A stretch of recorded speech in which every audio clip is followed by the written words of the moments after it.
Good evening, everyone. Welcome. Let me adjust my sound here a little bit. So everyone, if you're tuning in for the first time, this is the La Maison de Rouge Monday night weekly live broadcast. I am your host, Lucy Sweetkill, one half of the duo that is La Maison de Rouge. A little bit about who we are. LMDR is dedicated to expanding the BDSM experience by discussing, educating, and informing our audiences about the intersections of kink, wellness, sexuality, spirituality, and social activism.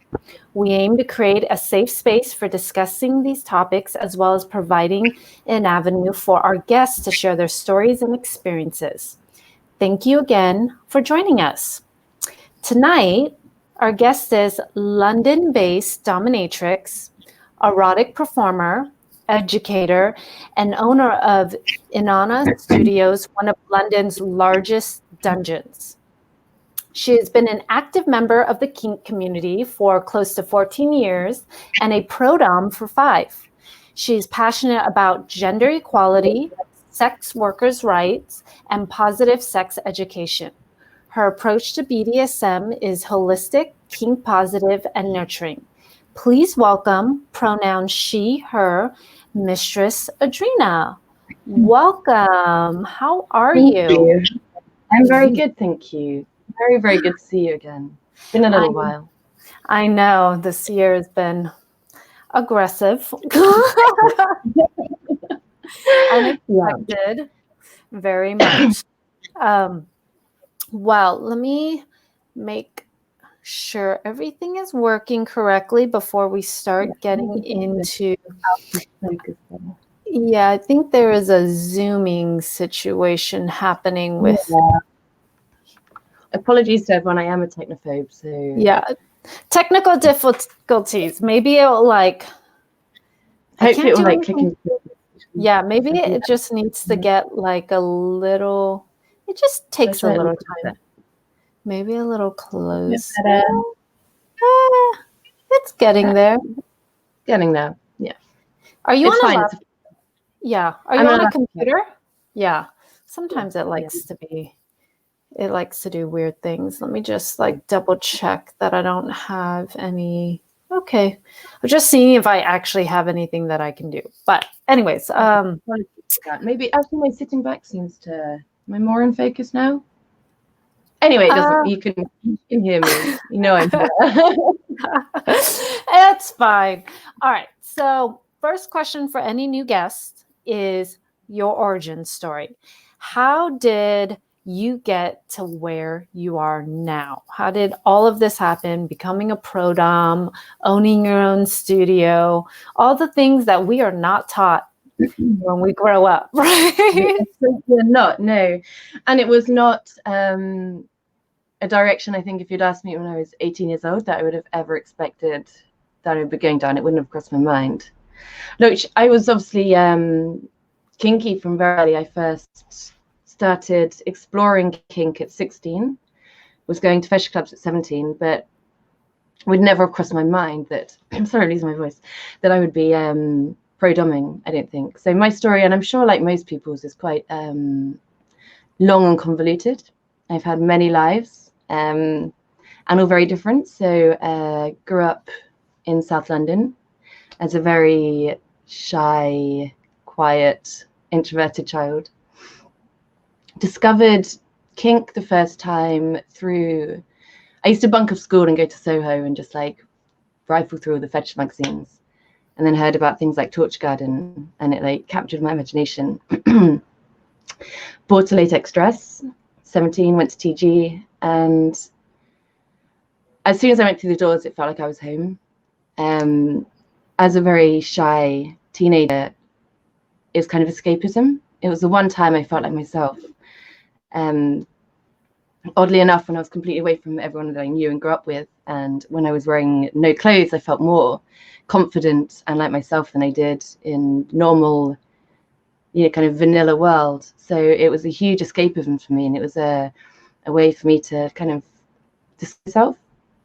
Mm-hmm. But it was yeah, so I think at 18 I then started modeling and performing at fetish clubs, but it was always kind of my side hustle, like something I just did for fun for myself. I was a professional pastry chef. I did cake decorating. I was an illustrator.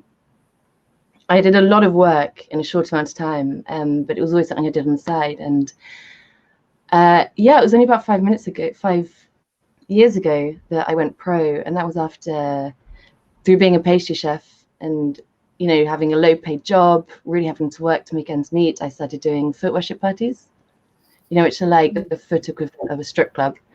And it just spiraled from there. And within, I think, about a year and a half, I was so busy doing that out of my bedroom in my little skinny house in Tottenham that I had to actually make the decision whether I wanted to be a chef or I wanted to be a sex worker. And obviously sex work won, and I never looked back.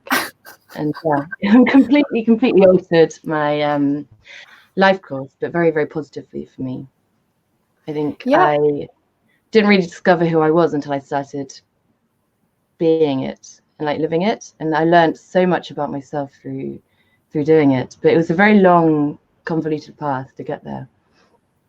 Well, it seems like it really came from this organic, natural place, you know? Yeah. That going to the torture garden parties were like, you know, holy crap, this is what.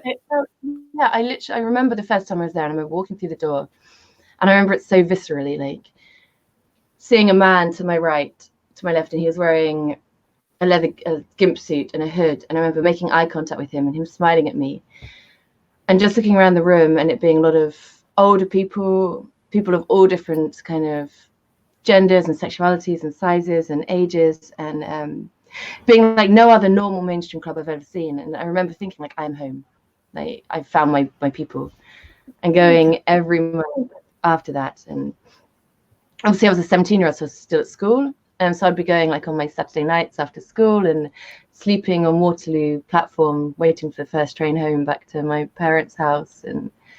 But yeah, it instantly, I think it was, yeah, I was always waiting to discover that. So obviously being in London, being in England is different from the United States. And a lot of times we've interviewed many people, you know, we've interviewed people from different, you know, countries and stuff. And so BDSM, sex work, all of that, right, is handled a little differently. So, yeah. So like torture garden. So how, you know, how easy was it for you to go? How often did it happen? Like, what was the accessibility like? Okay, so the London club scene died in about 2017. I'm not going to go too far down that path because it's all to do with licensing and the shutting of clubs and turning them into. But for a little while, I think the golden age in the fetish scene was in London in the 90s and noughties. It was probably the biggest fetish community in the world. The clubs, Torture Garden originated from London. It was David TG and all that gang. And it was the biggest club in the world. And it was an absolute experience. And it's really sad, obviously, with everything that's happened, that's probably not going to be a thing again. But I do think that London was very cutting edge for fetish. It was very forward thinking. The club scene was amazing, and there was a lot going on. So growing up in the kink scene in London was very, very accessible. Yeah, I don't know if we're now at the front of it anymore. The other places are kind of really picking up their game, but when I was entering it in the early noughties, it was definitely the place to be, I think. And very easy to access. At 17 and being really worried about getting ID'd, and I probably shouldn't admit that I was there at 17, but this trans woman on the door just past now, just complimenting on how my nail varnish matched my dress, and that I'd been so worried that I wouldn't get in, and that was all that they were interested in. But yeah, very, very open community. Was there play happening, or was it more of like, what were you experiencing for the first time and seeing when you were going to TG that really like piqued your interest? So that's interesting because it's definitely changed over the years. Because when I first went there, it was more play focused. And I think as it became bigger and bigger and bigger, and I had more of an international reputation and people would come to see it, it became more. And what I always say to people is it's a nice place to go because you don't have to do anything. It's not a sex party. There's no expectations. You can just show up and you can play if you want to, or you can just dance. It's very much like a club, but for very open-minded people, and there's nudity and there's playrooms. I feel like over the years it's got more restrictive. Like it's more kind of clubbing focused rather than play focused, which is absolutely great.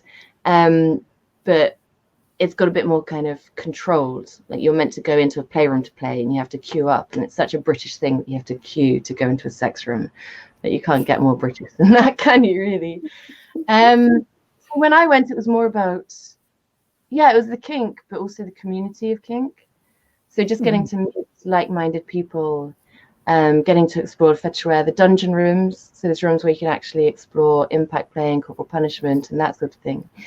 So I definitely approached it more for that than for, sex and play. Yeah. So who and where, or let me say, who did you learn things from, and what were some of your first things you learned while exploring, first going to these parties and stuff like that? In terms of the parties, it was, there was no one I necessarily directly went with or learned from, because, it's just clubbing, you just do it. And I used to go alone. So I met my best friend there, and we've been friends for 14 years now. And my very first TG, I bumped into him in a playroom and we started chatting. And when the clubs ended, because I used to just go sleep on Waterloo platform till the first Sunday service train, he'd let me go back to his house and we'd have a cup of tea. And that was just like this act of kindness. But now, 14 years later, he's my best friend. So to have found that through that was really, really amazing. And it's meeting people like that which make it, what make the community what it is. Yeah. Now, because I've been in it so long, I'd say a good 90% of my friendship group are fetish scene folk. My current housemate ended up doing her first ever. I modelled for her. She's a latex designer. I modelled in her show 10 years ago. So that's how I met my housemate. Yeah. Yeah, it's all the community and the networking base that kind of led to this life. So what were some of your first interests? Like what activities? What were the things that you first played with, enjoyed playing with? Yeah, that's a good question, actually. Because I think, like most women, we are kind of engineered towards submission and being submissive. It's like culturally our identity, it's our gender identity. I obviously refute that now, but that is how we are brought up. And I think a lot of women think that they're submissive because that's just the role that we are kind of groomed to play. So I think when I first started at 17, I considered myself submissive or didn't really think about gender roles. And I only became dominant, not through kink and play and trying to dominate a man, but just through me as myself coming to terms with my gender and my sexuality, and actually the fact that I was a very strong person. And so not necessarily sexually or through anything kind of professional play based, but just as a person. I think that's what makes you a dominant woman. It's not whether you can beat up a man, it's how you are psychologically. And that came a lot later. So my early play didn't actually involve that, and now it's definitely a lot more psychological for me, and it's a lot more power based. But the early days, it was definitely based around latex and bondage. And I used to love, I was a rope bunny. I still love being tied up, even though I think there are people who are so kind of claustrophobic with their roles. They assume you can't be dominant and get tied up, or you can't be dominant and enjoy pain. I love bondage. I love tying. I love being tied. I also love pain. So I do actually really enjoy certain types of impact play and stuff. And that's what I discovered early on and what I played with. And I still have that now. My sexuality has definitely morphed heavily through my work and through exploring my sexual identity more. It's changed massively, but that's where it started, I think. So tell us how it's morphed and changed. I don't think I really fully engaged with my dominant side until I started kind of actively doing sex work. So much like I was always a very strong person. I always stood up for myself, always knew who I was as a person. I was very aware of like fighting gender roles, but I never put the two and two together because there's always such a strong kind of stereotype of what a dom should be. And now I'm actively always trying to fight that. There's all these kind of ideas that if you're a dom, you can't, and this is something I've talked about a lot, I think, in previous articles and stuff, but you can't make porn, you can't get your breasts out, you can't express your own sexuality, you can't have a private life, you can't show any kind of vulnerability.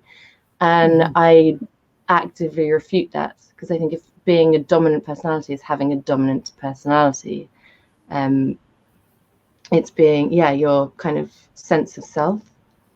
Yeah. And so I think it developed very slowly as I learned about myself as I was exploring other people's sexualities. Like dealing with their sexualities helped me learn more about mine. And I learned about kinks that I wouldn't have realized I had until I explored them with other people.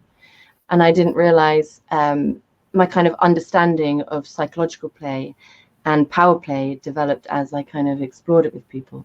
So it went from being a very physical thing, things like rope bondage, spanking, choking, to being much more psychological, which I think is where it is now a lot more. Yeah.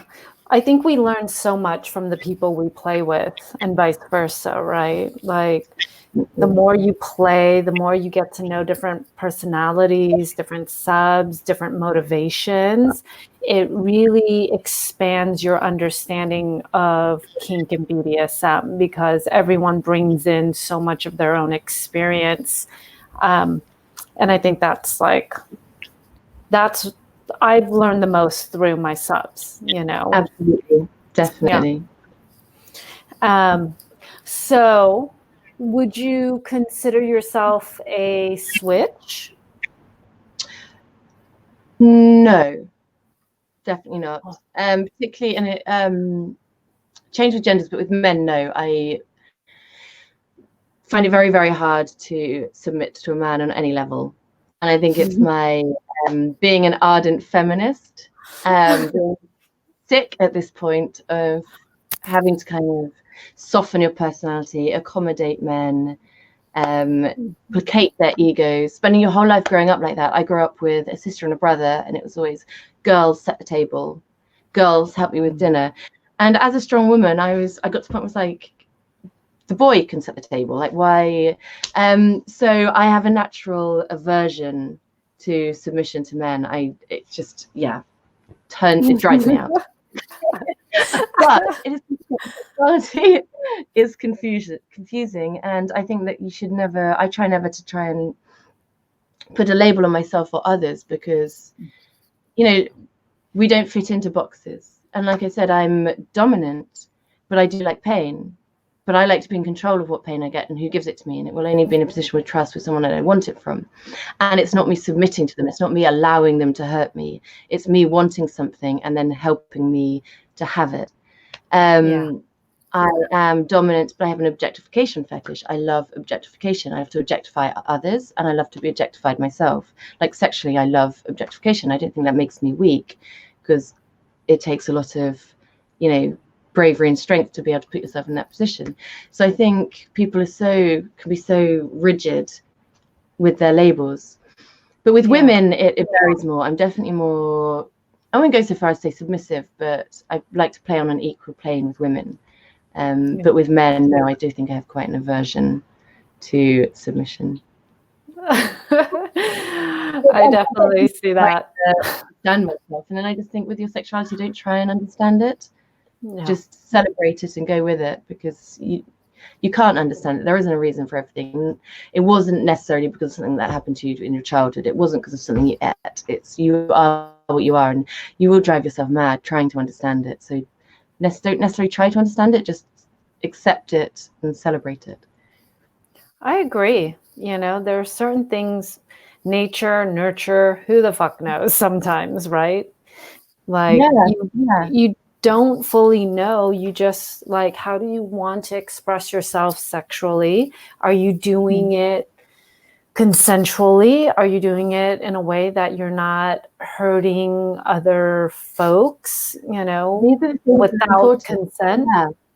Rather than That's all. worrying about why you are who you are, or if it's a problem, or if it's okay, or whether it makes you gay, or whether it makes you submissive, and whether that fits in with what your gender norm should be. Yeah, don't worry about that. Be worrying about if it's like respectful and consensual. Those say with children and teaching children about sexuality, we shouldn't just be teaching them about the reproductive system or shaming women. It should be about the most important thing you can impart on a child is to do something from a place of self-pleasure and self-respect, and those are the most important things, and generally not the stuff that we're being taught. Very true. So all right. So you had mentioned, you talk your philosophy. I really want to know your philosophy around BDSM. Your approach, you say, is very, you describe as holistic and nurturing. And what do you mean by that?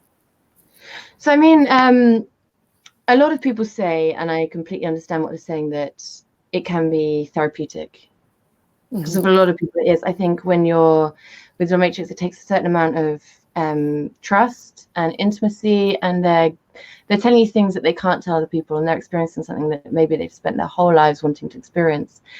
And so rather than me seeing it as either just someone who's coming in, coming out and paying my bills, or rather than me seeing it as men are pathetic and I want to humiliate them, it's about trying to help people to express themselves.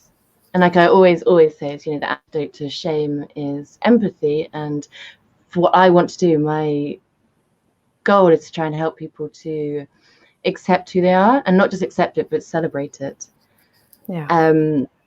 And so it's not therapeutic because I'm not a therapist. I'm not trained. I can't take away their problems. But I think it's holistic in that it's meant to be something that's going to enhance their lives, make them feel better about themselves, make them understand themselves better.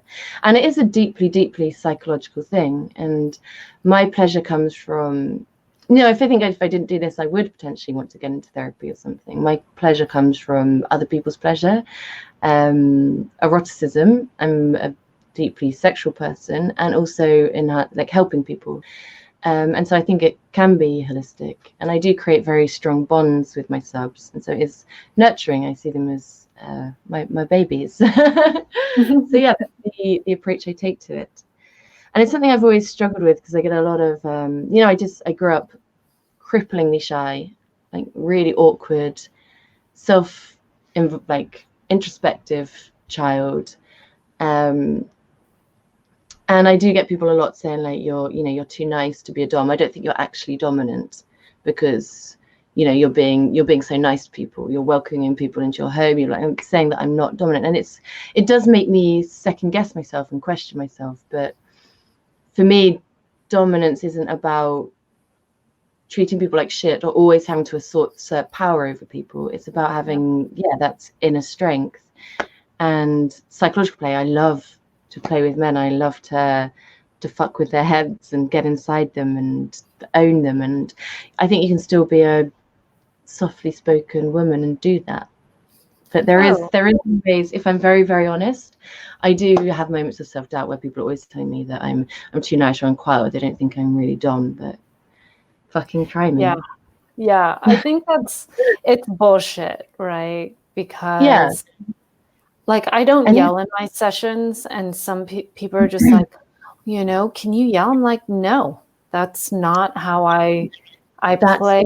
I think if anyone can yell. So this also drawing parallels to when I was a chef. Yeah. Any man can come in the kitchen swinging his dick around, shouting in your face. But it's when someone can very, very quietly, softly ask you to do something and you just do it. Yeah. That's the power. And that's a parallel I used to draw from. That's why I loved leaving being a chef to being a dom. Because I went from years of being shouted at by these men who just were like trying to assert their authority over me to being able to shout at these fat angry men all day, like the tables turned. But even back then, honestly, it brings me so much gratification when I think back to that. But the best chefs weren't the ones who were shouting in your face and trying to scare you and intimidate you. It was the ones who could very quietly just get you to do it. And I draw that comparison. I don't need to shout at you to get you. Yeah.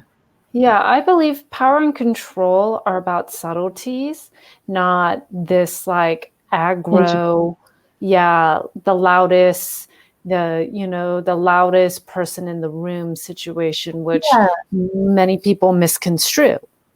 Yeah, and that's fine if that's what you're into and that's what you want from someone.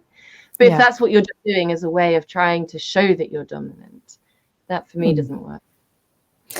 Yeah, I think that's the thing is like if someone wants that, you can request it, but it doesn't define you as a dom, right? You don't need to. And I can tap into that psychology and I can tap into that headspace if I want to, but it's not my favorite way of working. I much prefer very sensual, erotic, intense, one-on-one, kind of play. And that's why I always say to people, like, there's not a one-stop shop. There's not just like a dom that fits all. You've got to go window shopping and find the right one for you, because some people are really into humiliation. Some people want a woman to stand over them and like piss on their face and tell them they're pathetic, and that's great, but that's not everyone's going to do that. And then someone else might be very, very sensual, and someone else, and so you've got to find the right one for you. Yeah, it takes a lot of experiences.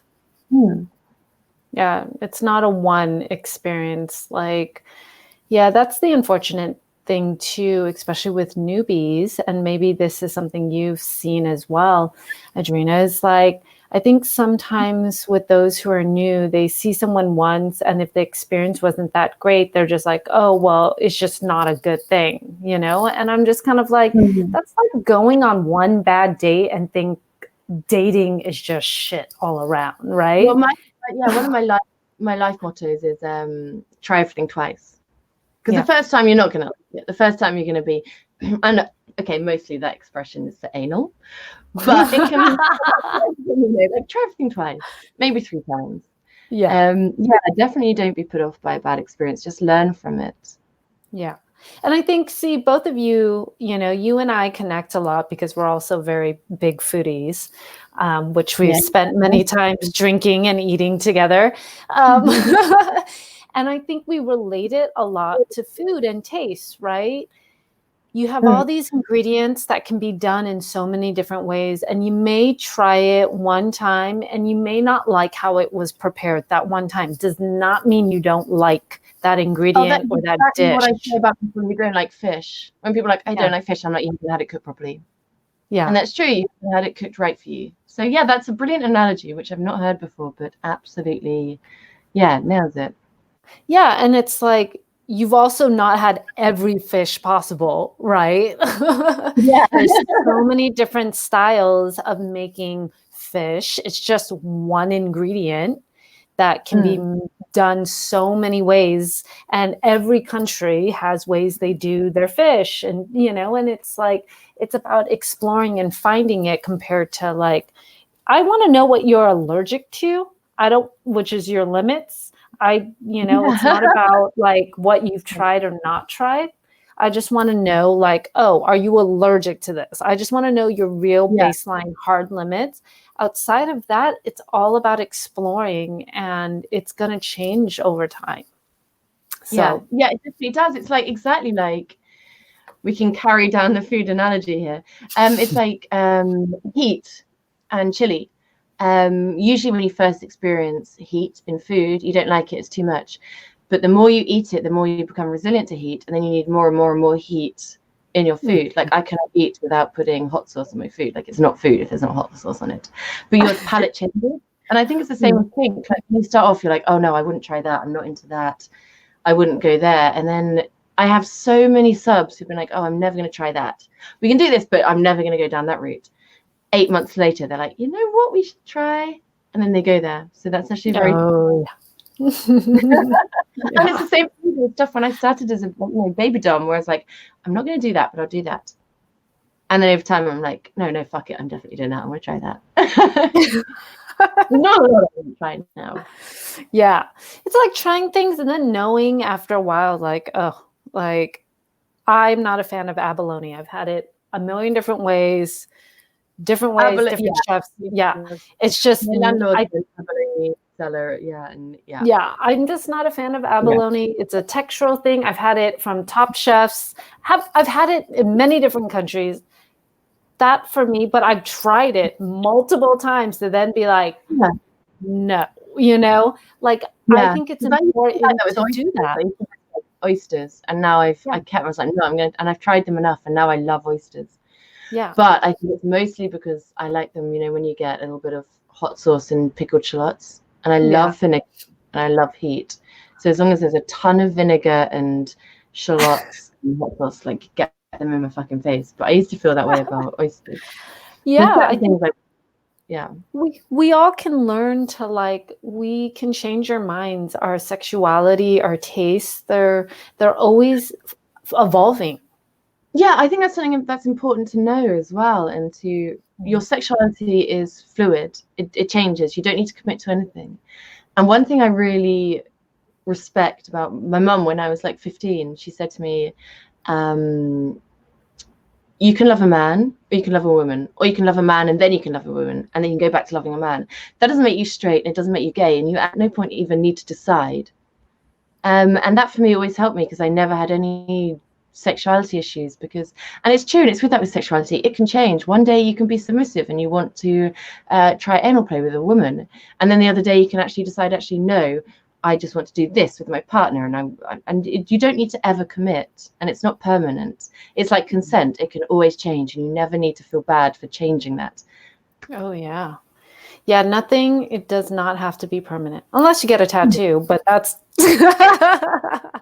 as a sub, for those of you that I've tattooed over the years, now that's a little more permanent.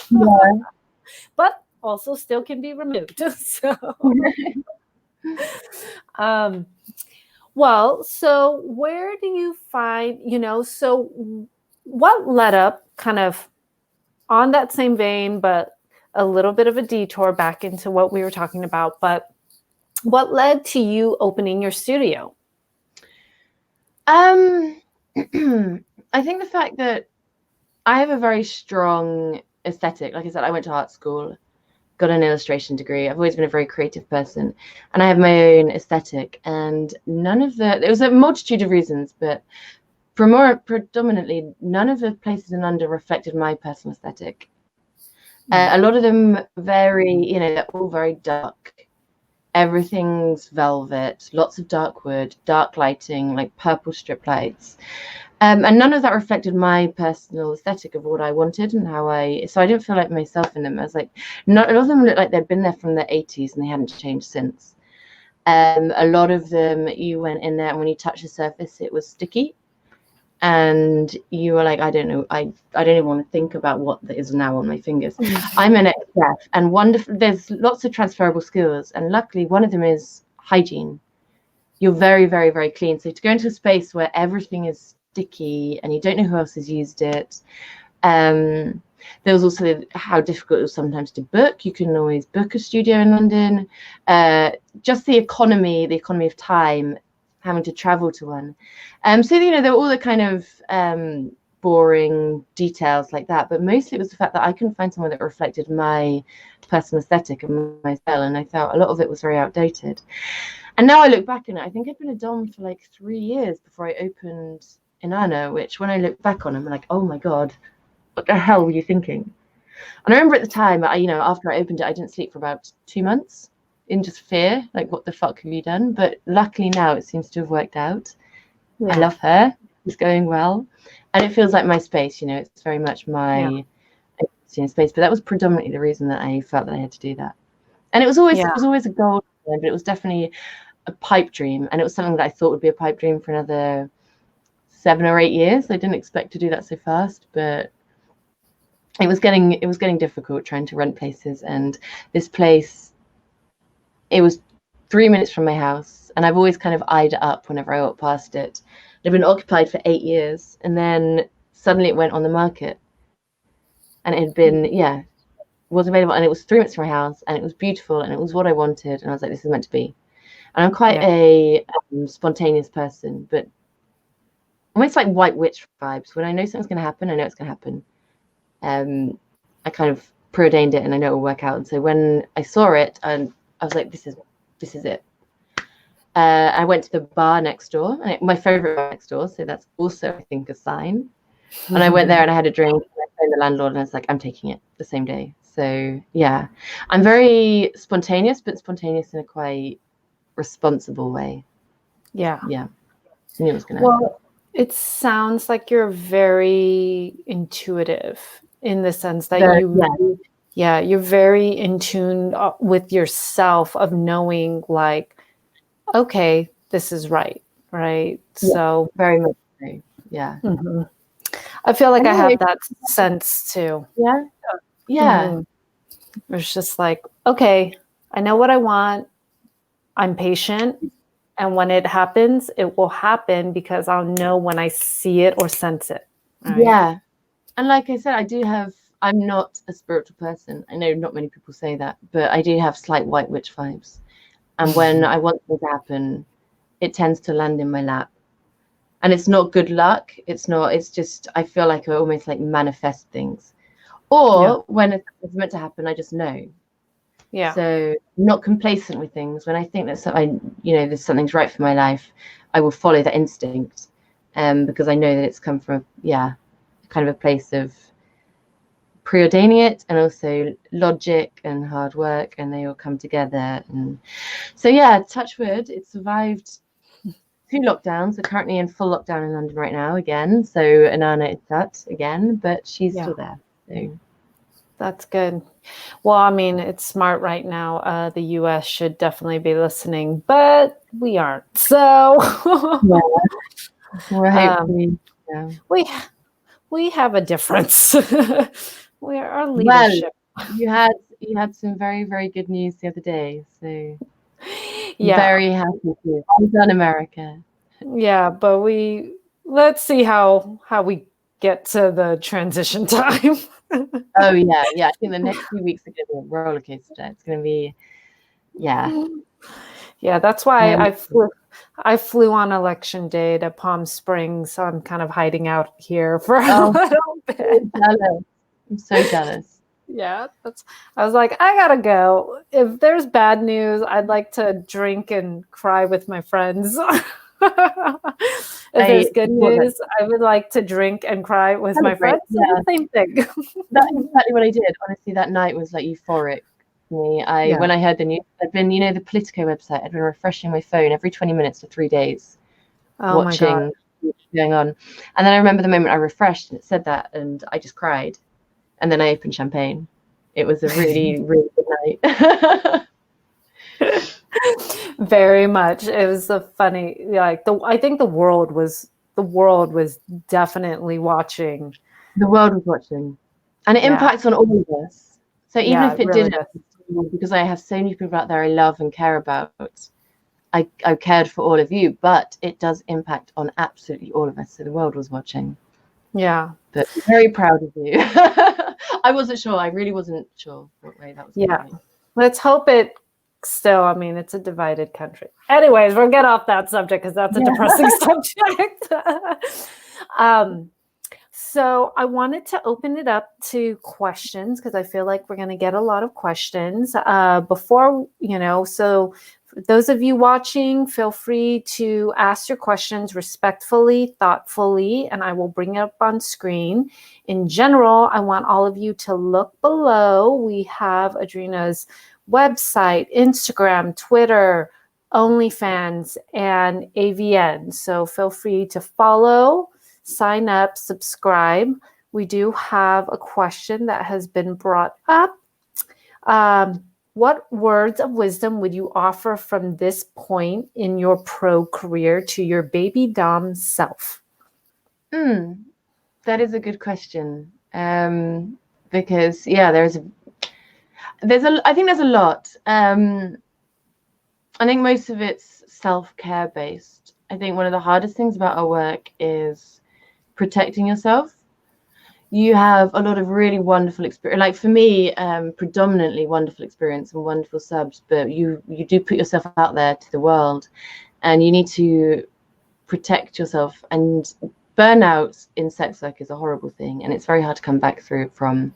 And it's a kind of job where you can only do if you love it, and if you stop loving it, you need to stop. So firstly, that advice itself: if you stop loving it, stop. But it's really important to not get to the point where you do stop loving it. And I think for that, you need to really protect yourself. So you need to kind of create a space away from men on the internet, because they can be very, very draining and abusive. And for the most, like I said, for the most part, really wonderful experiences. But you really need to have your own private, personal space. You need to take time for yourself. You need to be really careful about how much you engage with people who, you know, people who aren't clients, people who aren't your submissives, but just people who feel like they can get to you at any point in the day. You really need to have those boundaries, like boundaries for yourself to protect yourself psychologically. And I think that is one of the most important things. I agree, definitely, especially with social media and how we have to market ourselves, which is different than many other businesses, right? Like businesses they market themselves on social media, but there's a distance because there's like a team of people or there's a product, right? We are the product in a lot of ways. And so that separation can get really cloudy and messy for a lot of people, and it's hard to separate themselves. So it's really important to have those like define areas of you and your work and that space between things. Yeah, I remember when we had the first lockdown. It's really interesting because obviously COVID affected everything. But I remember the first lockdown, the first few weeks, the people who could, the men who just wanted your attention and wanted your time before, they had jobs, and 2 hours a night they would dedicate to getting up in your face, trying to get your attention. And then lockdown hit and they could do it 24 hours a day. And I suddenly had like hundreds of men just like trying to get at me, trying to get my attention. And I got to the point where I could feel myself like actively resenting social media and actively avoiding it. And at the point I was actively avoiding it, I was like, you know, then I just need to avoid it. And so I just wouldn't go on till like 3, 4 in the afternoon. They're like, you know, I'm going to spend half an hour. I'm going to reply to all the messages and then I'm going to log off again. Yeah. And I think it's important to not be too attached to it. Yeah, definitely. I feel like I've heard that a lot from many DOMs where everybody was just like, too much online, and then just like hid from it, right? Yeah, it's difficult because for many reasons, I hate Instagram and I hate Twitter, but it really sucks when you completely rely on something you hate. They're like, they have us by the balls. I rely on them for my work. We do. We are completely... 60% of what we do is online, whether it's even just the process of booking a session, it's all online. So we are completely reliant on it, but it's not a necessarily healthy thing. It's not necessarily something I'd engage with if I had a choice, but I don't have the luxury of choice when, you know, marketing is very important. I agree. Another question from Villanelle, which is also what dreams would you like to manifest for your Dom life in the future?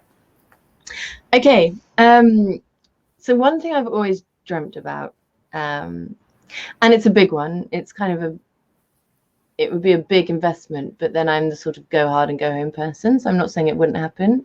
Knowing me, I'd probably jump into that. But what I'd really love to do long term is I want a BDSM apartment. So I want like a really, really nice apartment, almost like Airbnb style, where you can rent it single occupancy overnight, kind of like a cross between a hotel, but it's kitted out for BDSM use. I'd like one of those in central London. So if I could ever get into property, find someone in property, that's what I'd do. Have a second place, which was just for rentals, more hotel style, but with nice. So that's kind of a current pipe dream. But, you know, Inanna was a pipe dream before. So that's something that might possibly happen. I want, ideally in the long term, to get out of frontline, you know, sex work and doing... I still want to do sessions, but I want it to be my only thing. In the long term, I want to get into public speaking, advocacy and writing. That's what I really, really want to do. So I'm hoping I've already kind of started that. I talk with charities at universities about like gender equality and sexuality. I talk at music festivals about sex work and future sex work and that sort of thing. And I write a lot, and I write, kind of proofread articles and contribute to articles. So that's something that's my long-term goal, although it's probably less lucrative than the mainstream work. From a personal level, that's what I'd really want to do. Yeah. It's the evolution, and it sounds very fulfilling. So yeah, exactly. It's passion driven. Our next question is there a general difference between Brit subs and US subs? This is a good question, because yes, there is. It's amazing. And not even Britain, US, but cities. Every city, it's amazing. Like, you get a lot of cultural differences, and even economical differences. So I say to traveling doms, different cities have different economies. Sorry, London. Londoners are quite cheap. Londoners can be prone to haggling. So it can be quite frustrating, I think, if you're a foreign dom coming to London and having to deal with that. New York subs are brilliant. Well done, New York. I find, in my experience, New York subs are really polite. They'll message you, and in London, you'll get a message and be like, "Hi, miss, how much?" Which makes me want to tear my hair out. You go to New York and you're like, "Hello, mistress. I would like to introduce myself to you. Thank you for your time. I am this tall. I weigh this much. This is my job. This is what I'm into. It would be an absolute pleasure." And obviously, this is just my experience, but the subs in LA are crazy. Some of them in a good way, some of them not. But LA is always wild to tour. I'm just not going to say anything, but my eye roll should.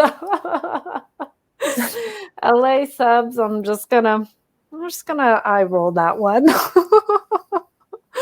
I don't really like LA subs. Oh my God, so it's not just me. Thank you. I hear this a lot. Like, I don't know if there's something in the water, but it's really fascinating that every single city has a different identity. Londoners are generally quite good, but like I said, they can be a bit haggly. New York I love, but they're really old school, like very different to London subs. They're really into more of the old school, like typical dominatrix stuff. Germans are really hardcore. The Dutch are wild, as for the Lebanese. So yeah, every country and every city has a different style, which kind of makes it interesting and keeps it fun, but it is fascinating. Yeah, definitely. Yeah, I'm interested because I only really like myself. I haven't played in Europe. I've only played, New York, Boston, San Francisco. Those are New York and San Francisco are my two. You're officially invited to London, by the way. I know we spoke about it. One day when we can actually go over there, that would be really lovely. Yeah. All right, so I have another question for you. As a new sub cis female, do you have any suggested readings, articles, books you really like? I guess just around BDSM and kink and things like that. Okay, let me think. Or even psychology. So this one isn't kink based specifically, but it's sex work based. And one of my favorite books is Whores and Other Feminists. It's really beautiful. It's a quite fat book, but it's a load of short essays by different sex workers from all different aspects of sex work. And it's their relationships with themselves, it's their relationships with sex, and it's about how sex work has changed their relationships with themselves. And it's just really beautifully written and really, really interesting. So Whores and Other Feminists is a really, really beautiful book. I love that. I read a lot, like I read prolifically, so there must be a lot. I'm just trying to think of from the top of my head. If you're into kind of less fiction and more political stuff, Juno Mac's Revolting Prostitutes, again, not BDSM as such, but sex work book, and that's really, really wonderful. I don't read much literature aimed at subs because I'm not one, but yeah, I'm trying to think if there's anything else. Those two off the top of my head definitely come to mind. On my Instagram, I'm constantly sharing books, like constantly. So if you follow me there, I'm always sharing like literature I'm reading and stuff that like I find evocative. So Yeah. Awesome. So people look down to follow all the items. Another question, given you are a passionate music lover, how important is a good playlist for session? Very, very, very, very. I can't session without music. I love it when at the end of a session a sub compliments my music. I love that. I love that they've been engaged. I make a lot of playlists for sessions. Sometimes I'll have more kind of generic ones, which are just to suit my mood. So if I need something more upbeat, then I'll play more upbeat music. But I have an Inanna playlist, and that's very kind of slow and ambient and sexual and sensual. And I play that when I'm doing kind of more sensual sessions. I have one playlist that is specifically for sensory deprivation. And that's kind of like really ambient music with kind of philosophical voiceovers, which is super niche, but it's quite a long playlist, and it is all ambient tracks with philosophers doing voiceovers over them. But I find that can be quite disarming and unnerving for a sub, but also I'm very, very aware how if I play good music or intense music, it's doing half the work for me. I can get a sub into full step space if they're a music person, someone who likes music, just from them listening to sound. It's one of the senses, and obviously I play with all of the senses when I'm in a session, so music is definitely a hugely important part. Yeah, I agree. I have huge playlists for all of for all my sessions. Someone did ask a question for both of you. What are your experience of kink on the spectrum? So autism. One of my closest, most loved subs is autistic. And actually, my dad is autistic. So I have a lot of experience with autism. With my dad, obviously not hugely positive and quite difficult. But yeah, one of my main subs, they are a sissy, and they're autistic, but it's been absolutely wonderful, like really, really wonderful, helping them kind of express themselves. And like I said, I have very, very loving relationships with my close subs, like really, really loving and nurturing. And it's been really lovely being able to help them come out of their shell. And I guess having previous experience with autism really helped. But yeah, they've been absolutely wonderful, and they've really kind of proven that can't stop you from connecting with someone, because obviously connection is something that's like primarily an issue, but it shows that they still can have those relationships, and I think it's helped them to explore themselves in a way that they maybe can't in their personal life or in social circles. So yeah, I've had a very, very positive experience with autism and play, and this is when I keep the holistic thing. But yeah, I actually, I've had a range of experience with those on the spectrum, and with varying levels. Especially, I would say most of the people I've played with were definitely like high functioning, could speak about their autism specifically, because there's such a range that if you're not educated in these areas, like, you wouldn't know them unless this was your specialty, right?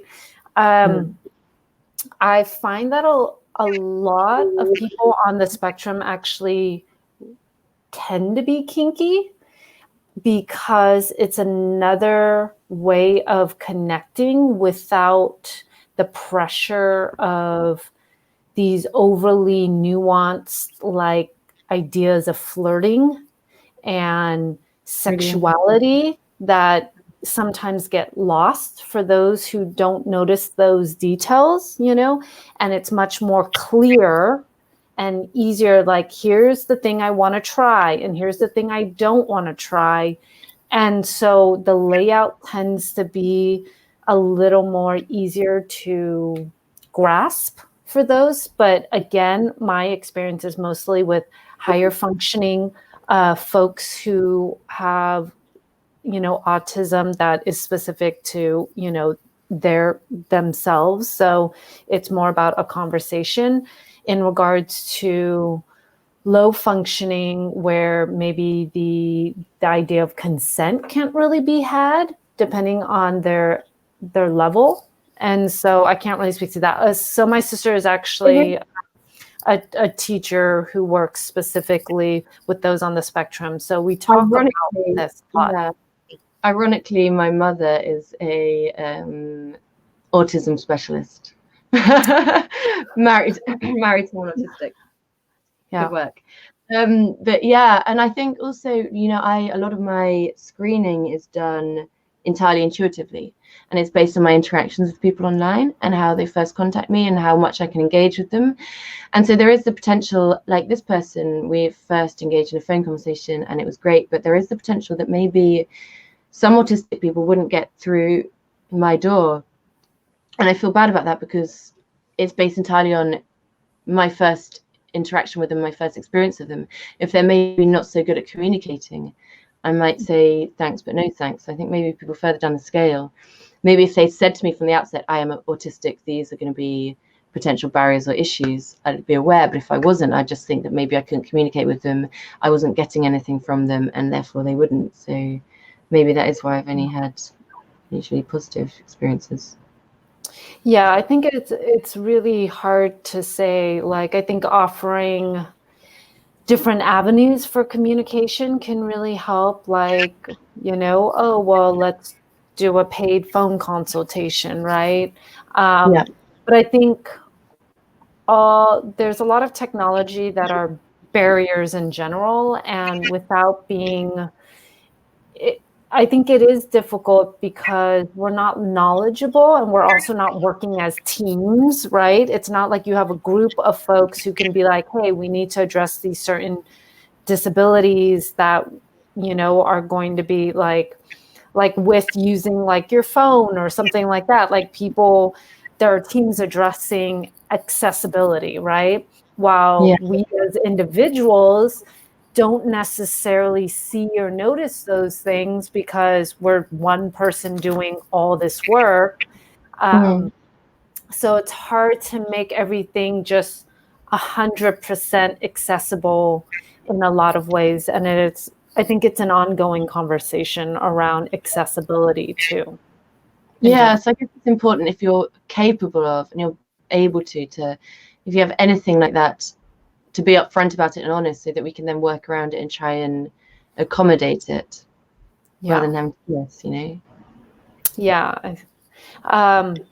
We have another question of saying, too lovely, what's one thing you find rewarding about being a Dom and in sessioning? Definitely the connections with people and helping to enable people to connect with themselves and find pleasure in their kink rather than shame. When I can get someone to accept themselves and enjoy themselves rather than doubt themselves or feel any shame, then that for me is so, and it's entirely why I do it. Again, going back to the thing of you're too nice to be a Dom, I do it because I want to be able to help people. And, you know, before I was a chef and all I did was feed rich people, and that was not spiritually nourishing for me. Whereas this, I know it sounds stupid, but for people maybe who don't understand the kink community and BDSM, that the key motivation for me is to be able to like enhance people's lives and make them accept themselves. So that's what I find the most rewarding about sessioning. I think that's really beautiful. I think many of us who do this work, it's all about that, right? Learning to like accept ourselves, our sexualities, love ourselves, not judge ourselves, not carry shame, because there's so much shame that's carried in this type sexual stigmas and social stigmas. Let them go. Yeah, it's very beautiful.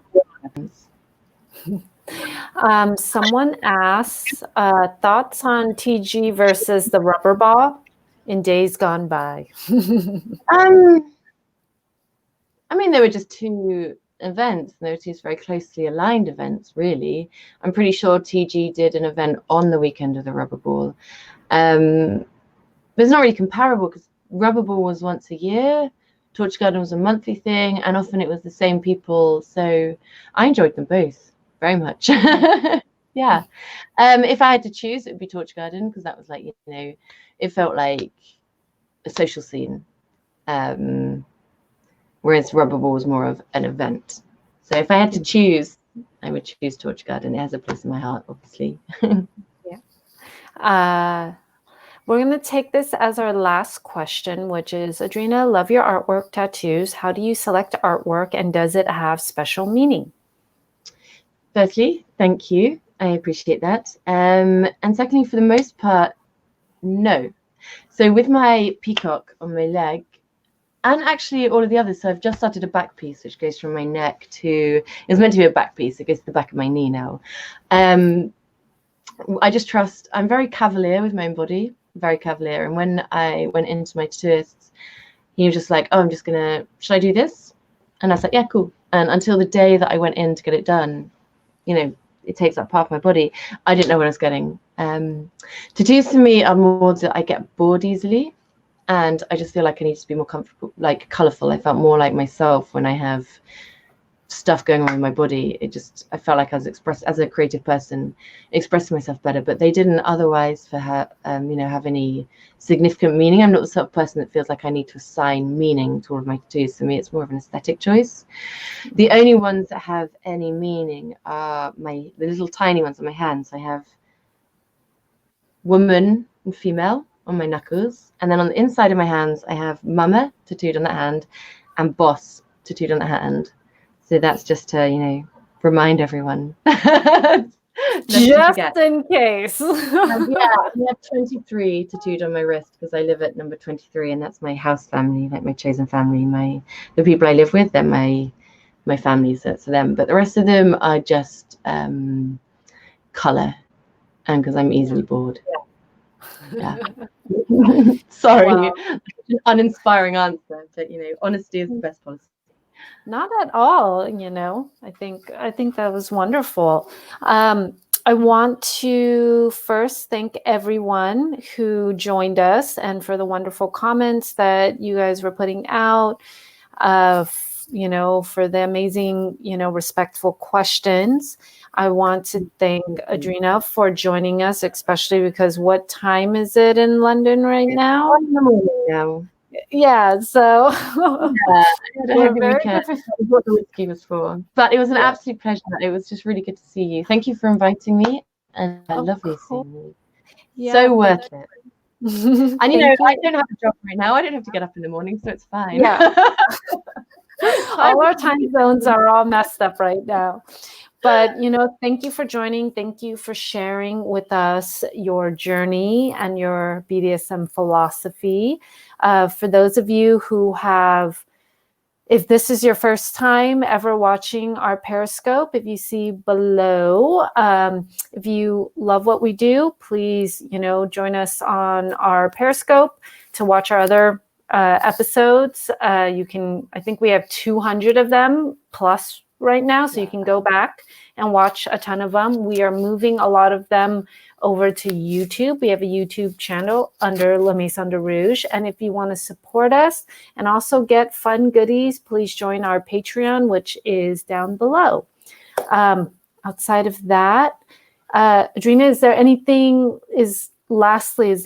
that you want to let our audience know? Any projects coming up, anything that you want them to go follow or do, or any of that? I know we're in a pandemic, so there's not much going on. Right now it's kind of ground to halt. Yeah. There is so much going on. Mostly just thank you for joining, because I know there's some people from the UK joining, so that's really late. So I really appreciate all of you being here. Thank you very much. That is more than enough for me for now. Awesome. Have a good night, everyone, and join us next Monday again for our next interview. Bye, everyone.